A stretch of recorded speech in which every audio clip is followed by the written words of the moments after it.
আশা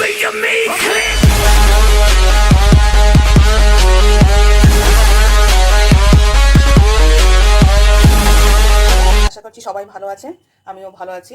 আমি আপনাদের আজকে দেখাবো, সবাই তো অনেক রকমের পাটিসাপটা খেয়েছেন, আমি দেখাবো কি করে তাল দিয়ে পাটিসাপটা বানানো হয়। তার জন্য আমি নিয়েছি এই যে বুঝেছেন 1 কাপ ময়দা, এটা ঢেলে নিলাম। 1/2 কাপ মতো সুজি, মানে বাটির মধ্যে আপনারা নিতে পারেন, যে বাটির মাপ করে নিয়েছি, যা বাড়িতে মেজারমেন্ট থাকবে পাত্র সেটা দিয়ে নেবেন। আর 1/2 কাপের থেকে কিছুটা কম চিনি। চিনিটা আপনাদের যদি মনে করেন যে আরেকটু বেশি খাবো তাহলে আরেকটু বেশি দিয়ে দেবেন, আর কম খেলে আরেকটু কম দেবেন। চিনিটা আমি এতটাই দিয়েছি। আবার এটা খেয়াল রাখবেন, এই যে তালের কাইটা আমি বের করে একটু চিনি দিয়ে ফুটিয়ে রেখেছি, সেই জন্য এখানে চিনিটা সেই হিসেবে আপনাকে নিতে হবে। এটা আপনাদের দেখাতে অনেকটা সময় লেগে চলে যাবে, সেই জন্য আমি আগে থেকে রেডি করে রেখে দিচ্ছি। আর কিছুটা নুনটা দেবো, অল্প একটু নুন দিয়ে দেবেন। দিয়ে দেওয়ার পর এগুলো, আর এই যে আপনার পাটিসাপটার যে পুরটা, এটাও আমি নারকোল দিয়ে দুধের ক্ষীর দিয়ে ভালো করে একটু গুড় দিয়ে বানিয়ে রেখেছি। এটা ভালো করে মিশিয়ে নেবে। মিশিয়ে নিয়ে এটাতে আমি জল দেবো অল্প অল্প করে। আপনারা চাইলে দুধ দিয়েও করতে পারেন, কিন্তু জল দিয়ে বেশি ভালো হয়। এটা ভালো করে মিশিয়ে নিতে হবে।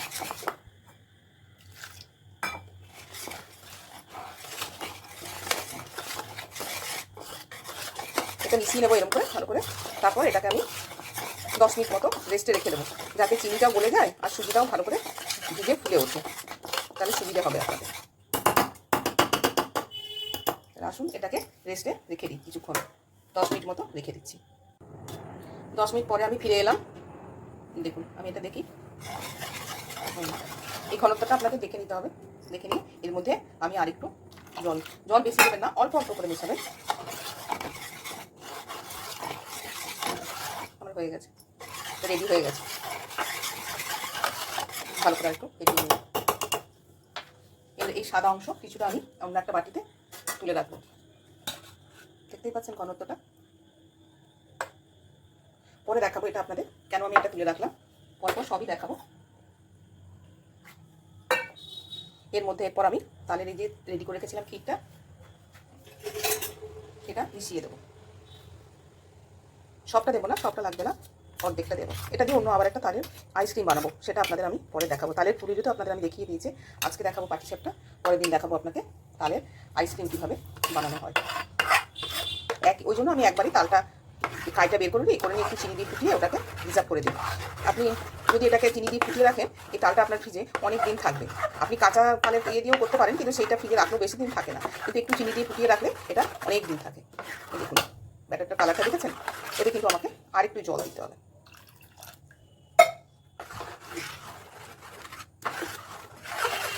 জল দিয়ে এটা ভালো করে আবার মিশিয়ে নিতে হবে।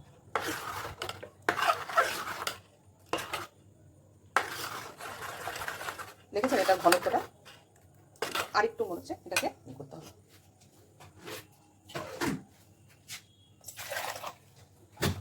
আরেকটু জল দিতে হবে।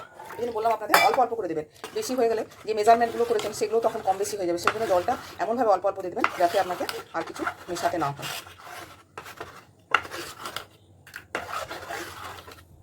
এই ঘনত্বটা থাকবে। পাটিসাপটাগুলো তেলটা কমিয়ে নিলাম, এর মধ্যে একটু তেল ব্রাশ করে দেবো। তেল আর সাদা তেল আর আমি ঘি মিশিয়ে এটা রেডি করে রেখেছি। আপনারা চাইলে শুধু ঘি দিয়েও করতে পারেন, আবার শুধু সাদা তেল দিয়েও করতে পারেন। এই যে আপনাদের বলেছিলাম না যে সাদা ব্যাটারটা আমি একটু আলাদা করে রেখেছি, আর পুরোটাতে আমি তাল মেশাইনি। এই দেখুন সাদা ব্যাটারটা নেবেন,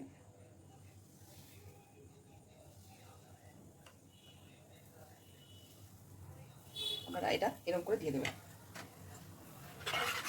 ওটা দেওয়ার একটু পরে তালের ব্যাটারটা আপনি দিয়ে দেবেন।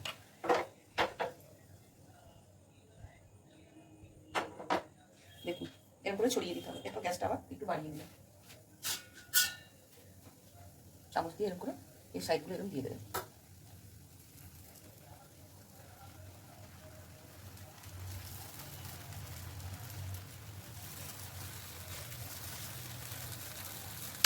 অসুবিধা নেই, রাতে আপনারা হলে দিয়ে দিতে পারেন। পুরটা ছিল নারকোলের, সেই পুরটা এরপর দিয়ে দেবো। এর মধ্যে পুরটা একটু এরকম করে লম্বা লম্বা করে দিয়ে দেবেন। সবসময় গ্যাসের আঁচটা একটু মেজারমেন্টটা করতে হবে, কোনো সময় বাড়াবেন কোনো সময় কমিয়ে দেবেন, এটা নিজেদের একটু হিসেব করে করতে হবে। আস্তে আস্তে এটাকে উল্টে দিতে হবে।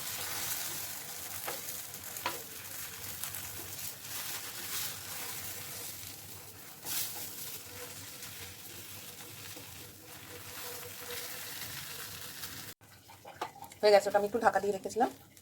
আবার পুরটা দিয়ে দেবো।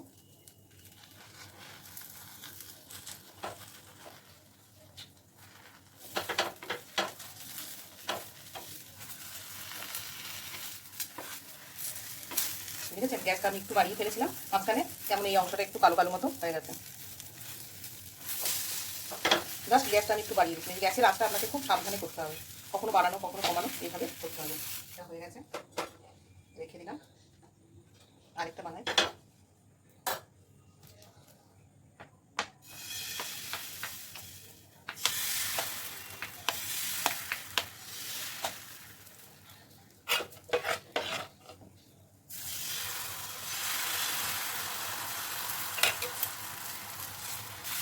বিভিন্ন রকম বলুন না ডিজাইন, আপনারা আপনাদের পছন্দ মতোই আপনারা দেবেন, কোনো অসুবিধা নেই।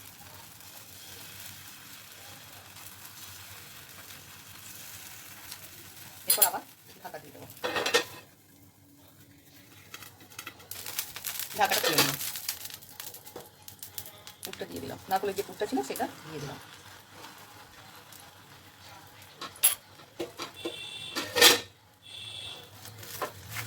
দেখেছেন এরপর কত সুন্দর সুন্দর আপনার এই যে ডিজাইনগুলো হচ্ছে। এটা আমি সেকেন্ড টাইম করলাম, ফার্স্ট টাইম একদিন করেছিলাম, আমার টেস্টটা খুবই ভালো লেগেছিলো। তাহলে পাটিসাপটা আমার রেডি। দেখেছেন এই যে ডিজাইনগুলো হয়েছে, এগুলো দেখে বাচ্চারা, বড়রা আমারই ভালো লাগছে, বাচ্চারা তো আরও খুশি হয়ে যাবে। আমি যে পরিমাণ আপনাদের মেজারমেন্টটা দেখিয়েছিলাম তাতে আমার এই কটা তৈরি হয়েছে। আপনারা যদি আরও বেশি করতে চান তাহলে পরিমাণগুলো সেরকম হিসেব করে সব বাড়িয়ে দেবেন। ওকে, থ্যাংক ইউ। ভালো থাকুন, সুস্থ থাকুন, আর বাড়িতে বানিয়ে নানা রকম খাবার করে খান। আর আমার সঙ্গে আপনাদের মতামতগুলো শেয়ার করুন, প্লিজ প্লিজ প্লিজ কমেন্ট করুন, শেয়ার করুন, লাইক করুন, সাবস্ক্রাইব করুন। Thank you, bye by.